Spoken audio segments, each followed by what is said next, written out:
പക്ഷെ ഈ 81 വയസ്സായ പിണറായി വിജയൻ ഇപ്പോഴും അധികാരത്തിൽ ലഹരി കടിച്ചു തൂങ്ങി കിടക്കുന്നത് കൊണ്ട് നമുക്ക് റഹീമിനെ ഒന്നും കുറ്റം പറയാൻ പറ്റില്ല.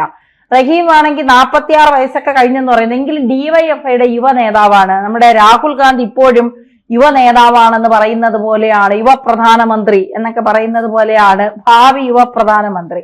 അതുപോലെയാണ് നമ്മുടെ റഹീം. ഇപ്പൊ കോഴിക്കോട് ജില്ലാ സമ്മേളനത്തിൽ റഹീമിനെതിരെ രൂക്ഷ വിമർശനം. ക്യാമറയ്ക്ക് മുന്നിൽ മാത്രം പട്ടിച്ചോ.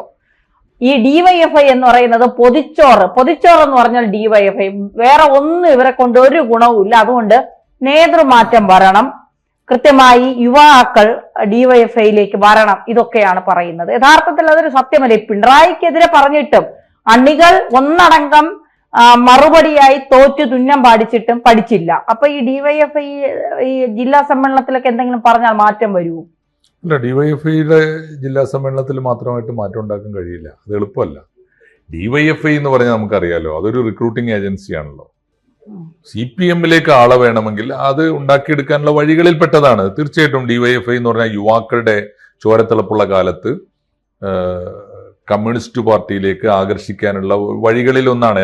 അതാണ് ഈ വർഗ ബഹുജന സംഘടനകൾ എന്ന് പറയാം. സർക്കാർ ഉദ്യോഗസ്ഥന്മാരാണെങ്കിൽ NGO യൂണിയന് ചേരും, അധ്യാപകരാണെങ്കിൽ KSTAയിൽ ചേരും, യുവാക്കള് ഡിവൈഎഫ്ഐയിൽ ചേരും, അങ്ങനെയാണല്ലോ. വിദ്യാർത്ഥികൾ SFIയിൽ ചേരും.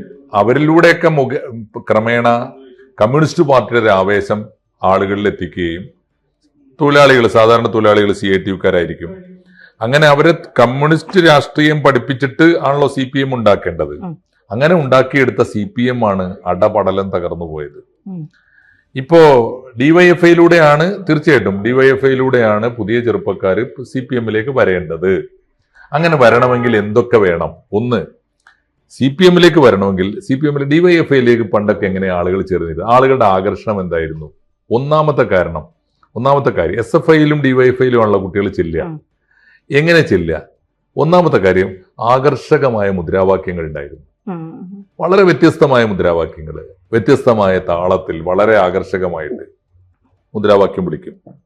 രണ്ട്, കുട്ടികളോട് വളരെ സ്നേഹത്തോടെയും പ്രണയത്തോടെയും ഒക്കെ പെരുമാറും. ഗംഭീരമായ പെരുമാറ്റം. മൂന്നാമത്തെ കാര്യം, അങ്ങനെ ഏത് ഡിവൈഎഫ്ഐ നേതാവിനെയും ഏത് SFIക്കാരനെയും കണ്ടാൽ ആളുകൾക്കൊരു ബഹുമാനം തോന്നും. ഞങ്ങളെയൊക്കെ കാലത്ത് SFI നേതാവ് ആരാന്നറിയോ? സുരേഷ് കുറുപ്പും ഇപ്പോഴത്തെ മന്ത്രി എന്താണ്, നമ്മുടെ ഗതാഗത മന്ത്രി CP ജോണുമാണ് അക്കാലത്തെ. ഒരാൾ പ്രസിഡന്റും മറ്റേയാൾ സെക്രട്ടറി. അല്ല, അവരൊക്കെ അന്ന് അവർ പറയുന്നതിൽ പുതിയ പുതിയ കാര്യങ്ങൾ ഉണ്ടാവും, പുതിയ ഭാഷ ഉണ്ടാവും, പുതിയ മുദ്രാവാക്യങ്ങൾ ഉണ്ടാവും. അപ്പോ പുതിയ ലോകത്തെക്കുറിച്ച് അറിയും. അതാണ് അവരെ പ്രഭാഷണങ്ങൾക്ക് പോലും ഒരു പുതുമയുണ്ട്. അങ്ങനെയാണ് ആളുകൾ ആകർഷിക്കപ്പെടുക. ഈ ഏതെങ്കിലും ഒരു സമുദായ സംഘടനയുടെ മുദ്രാവാക്യം പോലെയല്ല അവരുടെ പ്രസംഗങ്ങളും വ്യത്യസ്തമാണ്. അപ്പോൾ അവരുടെ വാക്കും നോക്കും, വേഷം, പെരുമാറ്റം ഒക്കെ വ്യത്യസ്തമായിരിക്കും. പുതിയ മുദ്രാവാക്യങ്ങൾ ഉണ്ടാവും. അവരുടെ ഉള്ളിൽ പുതിയ സ്വപ്നങ്ങൾ നിറയും. മാത്രമല്ല, ക്യാമ്പസിലൊക്കെ ഓർമ്മയുണ്ട്, പഴയ SFIക്കാർ സഖാവേ എന്ന പാട്ടുണ്ടല്ലോ. എന്ന് വെച്ചാൽ എന്താണ്, നീ എന്താ ജയിലിൽ നിന്ന് വരും സഖാവേ, കൊല്ലപ്പരീക്ഷയ്ക്ക് നേരമായല്ലോ എന്ന് പറയുന്നില്ലേ? അതൊക്കെ ഒരു കാലഘട്ടത്തിലെ ക്യാമ്പസിന്റെ ജീവനാ. ഈ സഖാക്കൾ തമ്മിലുള്ള പ്രണയം, എന്നിട്ട് പരീക്ഷ എഴുതാൻ പറ്റാതെ ഒരു സഖാവ് ജയിലിൽ പോകുമ്പോൾ ഉണ്ടാകുന്ന അതൊരു കൃത്യമായ, ഞാൻ പറയുന്ന അങ്ങനെയുള്ള അവസ്ഥ ഉണ്ടായിരുന്നു. വേറൊന്ന്, കൊല്ലപ്പരീക്ഷ എത്താറായി സഖാവേ, കൊല്ലം മുഴുവൻ ജയിലിലാണോ? അത് തന്നെ. അതൊക്കെ ആ ഒരു കാലഘട്ടത്തിന്റെ സൃഷ്ടിയാ. ഇന്നിപ്പോ അങ്ങനെ ഒരു മുദ്രാവാക്യം, അങ്ങനെ ഒരു പാട്ട്, അങ്ങനെ ഒരു കവിത, അങ്ങനെ ഒരു ജീവിതം ഇവിടെ. SFIക്കാർ കാണിക്കുന്ന മാതൃക എന്താ? പ്രിൻസിപ്പലിനെ പോയി തല്ലുക, കസേരെടുത്ത് കത്തിക്കുക, റീത്ത് വെക്കുക. അങ്ങനെ ആയിരുന്നില്ല. ഓരോ SFIക്കാരനോടും ക്യാമ്പസിൽ അധ്യാപകർക്കും നമുക്കറിയാവുന്നതാണ്, അധ്യാപകർക്കും ഒക്കെ ബഹുമാനം. പക്ഷെ ഞാൻ പഠിച്ചത് ഒരു NSSന്റെ കോളേജിലാണ്, വിമൻസ് കോളേജിലാണ്. ഞാൻ ജനിച്ചു വന്നപ്പോഴേ കണ്ട രാഷ്ട്രീയം വേറെയാണ്. അപ്പൊ ഞാൻ ഈ കോളേജിലേക്ക് വന്നപ്പോൾ അവിടെ നികിത എന്ന് പറഞ്ഞൊരു ചേച്ചി ഉണ്ടായിരുന്നു. അവരായിരുന്നു SFIയുടെ അവിടത്തെ മെയിൻ ആള്. അപ്പോ ആ ചേച്ചി വിളിക്കുന്ന മുദ്രാവാക്യങ്ങളും അവരുടെ പിന്നെ പ്രസംഗമൊക്കെ കേട്ട് ഞാൻ അതിൽ SFI-കാരിയായി ഒറ്റ ദിവസത്തേക്കാണ്. അതോടുകൂടി നമ്മുടെ സ്പീക്കറായിരുന്ന കാർത്തികേയൻ സാറിന്റെ ഭാര്യ വിളിച്ചിട്ട് പറഞ്ഞു, ഇവിടെ പഠിക്കാനാണ് വരുന്നത്, പാർട്ടി വളർത്താനല്ല, ഇനി പോയാ വീട്ടിൽ നിന്ന് ആളെ വിളിച്ചിട്ടുണ്ട്. ഞാൻ അതോടെ അങ്ങ് നിർത്തി. ഒറ്റ ദിവസത്തെ. പക്ഷെ പിന്നീട് എനിക്ക് ആ ചേച്ചിയോട് ഭയങ്കര ആരാധനയായിരുന്നു. കാരണം എവിടെ പ്രസംഗിച്ചാലും ഞാൻ ചെന്ന് കേട്ടോണ്ട് നിൽക്കും. അത്രമാത്രം സ്ത്രീയാണ് അവര്. രക്ഷപ്പെടുത്തിയവരാണ്. അതിന് നന്ദി. അതെ, ചുരുക്കം തീർച്ചയായിട്ടും അത് ഓർക്കേണ്ടതാണ്. പിന്നെ ഞാൻ പറയുന്നത് മുദ്രാവാക്യങ്ങൾ വേണം, സമരങ്ങൾ വേണം, സത്യസന്ധത വേണം, നിഷ്കളങ്കത വേണം, ധീരത വേണം. അതുപോലെ തന്നെ പഠിക്കാനും മിടുക്കന്മാരായിരിക്കും ഇവര്, മോശക്കാരനൊന്നുമല്ല. റാങ്കുകളും ഒക്കെ അവർക്ക് പഴയ കാലത്തെ SFI നേതാക്കന്മാർക്കും ഒക്കെ അങ്ങനെയാണ്. അപ്പോ എല്ലാത്തിലും മുന്തി നിന്നിരുന്ന ഒരു കാലത്ത് നിന്ന് ഒന്നാലോചിച്ച് നോക്കൂ. ഇപ്പൊ ഇപ്പൊ ഈ AA റഹീം ആണ് നമ്മളിപ്പോ, അതാണല്ലോ അദ്ദേഹമുള്ള കഥാപാത്രം. എങ്ങനെ അദ്ദേഹത്തിന് വിമർശനം വരാതിരിക്കുന്നത്? എന്താ അദ്ദേഹത്തിന്റെ പെർഫോമൻസ്? അദ്ദേഹത്തിന് ഇപ്പൊ പിണറായി വിജയൻ ഔദാര്യം പോലെ അദ്ദേഹത്തെ കൊണ്ടുപോയി പിണറായിയുടെ കൂടെ നിന്നതുകൊണ്ട് അദ്ദേഹത്തെ കൊണ്ടുപോയി രാജ്യസഭയിൽ MP ആക്കി എന്നുള്ളത് ഒഴിച്ചാൽ അഖിലേന്ത്യാ തലത്തിൽ പ്രവർത്തിച്ച ഒരു രാഷ്ട്രീയ നേതാവിന്റെ എന്തെങ്കിലും ഒരു ക്വാളിറ്റി അദ്ദേഹത്തിന് കാണുന്നുണ്ടോ? വിമർശനം വരും, സ്വാഭാവികമായിട്ടും വിമർശനം വരും. അത് മാത്രമല്ല, ഇവരുടെയൊക്കെ കാലത്ത് എന്ത് ഗുണമുണ്ടായി? ഇപ്പൊ ഇവരൊക്കെ MP MLA-മാരൊക്കെ ആക്കിയല്ലോ. പണ്ട് പാർട്ടി എന്താ ചെയ്യാന്നറിയാം? MP MLA-മാരൊക്കെ ആക്കുന്നവർക്ക് പാർട്ടി പണി കൊടുക്കും. എന്താ പണി?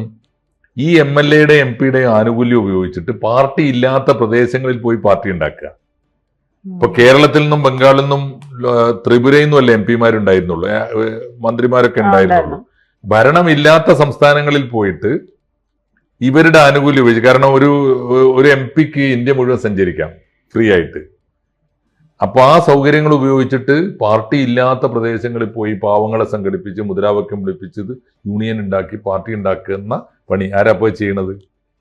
ഒന്ന്.